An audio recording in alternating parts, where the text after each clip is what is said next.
Ya, bismillahirrahmanirrahim. Assalamualaikum warahmatullahi wabarakatuh. Izinkan saya di kesempatan kali ini saya akan mengajukan sebuah tugas koneksi antar materi modul 2.1 tentang refleksi pemahaman pembelajaran berdiferensiasi. Perkenalkan, nama saya Rifki Ramadhani. Saya adalah calon guru penggerak angkatan 8 dari SDN 017 Longkali, Kabupaten Pasir, Kalimantan Timur.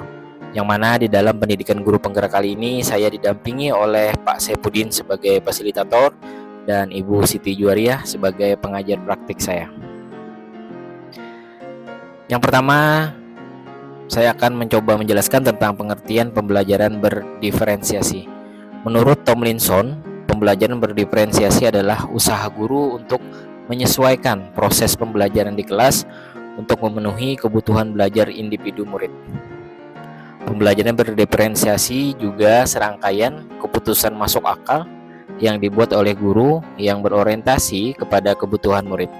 Keputusan-keputusan yang dibuat tersebut terkait dengan tujuan pembelajaran, lingkungan belajar, manajemen kelas yang efektif, dan penilaian berkelanjutan. Pembelajaran berdiferensiasi haruslah berakar pada pemenuhan kebutuhan belajar murid dan bagaimana guru merespon kebutuhan belajar tersebut.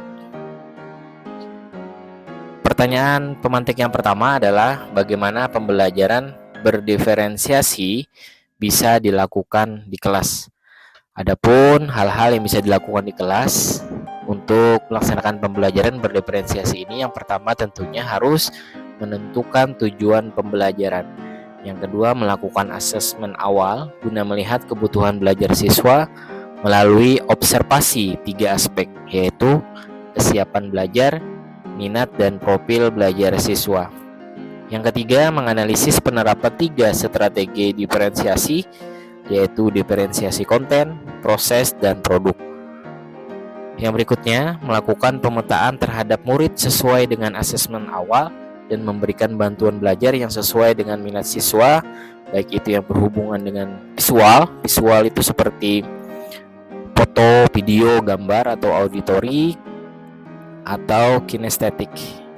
Dan yang terakhir adalah melakukan asesmen pembelajaran yang disesuaikan dengan tujuan pembelajaran dan kebutuhan murid. Kita akan mencoba memaparkan lebih dalam lagi tentang pembelajaran berdiferensiasi di slide berikutnya. Ada lagi pertanyaan yang kedua di LMS, yaitu bagaimana pembelajaran berdiferensiasi dapat memenuhi kebutuhan belajar murid dan membantu mencapai hasil belajar yang optimal. Guru dapat melakukan pemetaan kebutuhan berdasarkan 3 aspek, yaitu kesiapan belajar. Guru perlu melihat kesiapan belajar murid untuk mengetahui kemampuan murid mempelajari materi, konsep, atau keterampilan.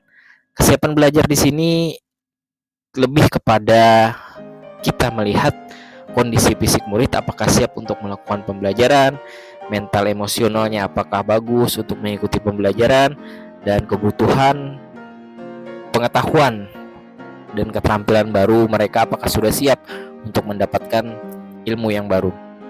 Yang kedua itu minat belajar. Guru memberikan pilihan kepada murid untuk belajar sesuai dengan minatnya, dengan harapan tumbuhnya motivasi belajar murid. Minat belajar di sini bisa tentang perasaan senang mereka, bagaimana caranya kita mengeluarkan perasaan senang mereka dalam belajar, terus ketertarikan mereka terhadap sebuah materi, dan keterlibatan siswa di dalam melaksanakan pembelajaran itu perlu diperhatikan. Yang ketiga adalah profil belajar. Guru memberikan kesempatan kepada murid untuk belajar secara alami dan efisien, bergantung dari gaya belajarnya, kecerdasan majemuknya, dan pengaruh budaya dan lingkungannya. Bagaimana pembelajaran berdiferensiasi dapat memenuhi kebutuhan belajar murid dan membantu mencapai hasil belajar yang optimal? Yang kedua yang bisa kita lakukan adalah guru dapat menerapkan 3 strategi diferensiasi secara tepat, yaitu diferensiasi konten, mengacu pada strategi guru dalam membedakan proses pembagian dan format penyampaian konten. Dalam hal ini, konten adalah materi pengetahuan, konsep, dan keterampilan yang perlu dipelajari oleh siswa berdasarkan tujuan pembelajaran. Salah satu contoh diferensiasi konten adalah video pembelajaran, gambar-gambar, poster, materi bacaan, dan lain-lain. Yang kedua, diferensiasi proses. Berkaitan dengan proses pembelajaran dengan menyediakan kegiatan berjenjang. Adanya pertanyaan pemandu atau tantangan, membuat agenda individual murid, memvariasikan waktu, mengembangkan kegiatan bervariasi, dan menggunakan pengelompokan yang fleksibel. Yang ketiga, strategi diferensiasi produk. Mengacu kepada kemampuan guru dalam memodifikasi produk hasil belajar siswa, penerapan dan pengembangan hal-hal yang telah dipelajari.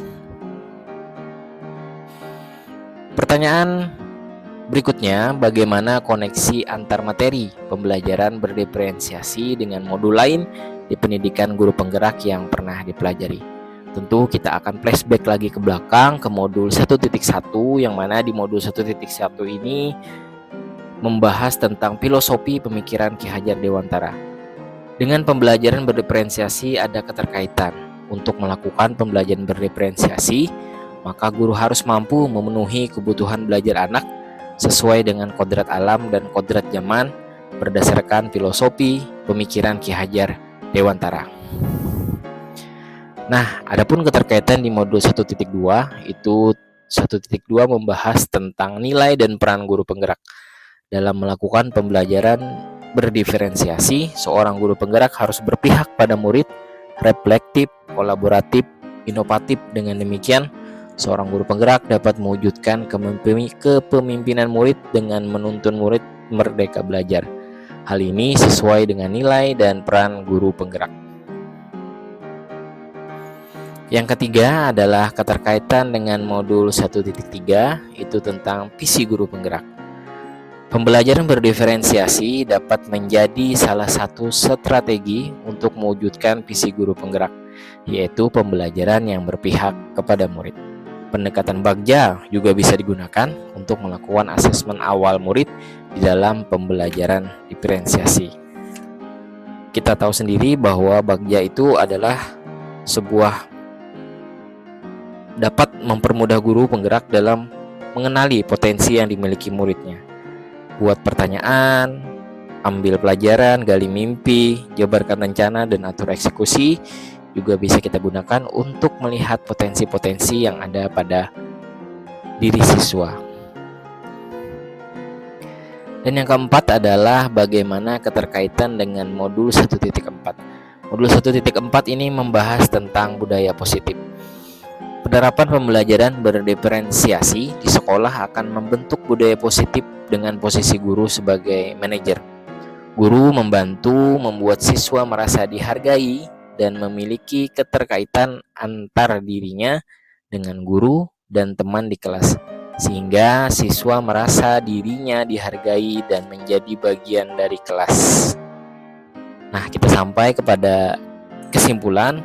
Kesimpulan yang dapat saya simpulkan adalah pembelajaran berdiferensiasi bisa menjadi salah satu jalan guru untuk mengimplementasikan kurikulum merdeka di sekolah dengan pembelajaran yang berpihak kepada murid, dan diferensiasi juga memberikan jalan kepada murid untuk mengembangkan potensi mereka sesuai dengan minat dan bakat mereka masing-masing.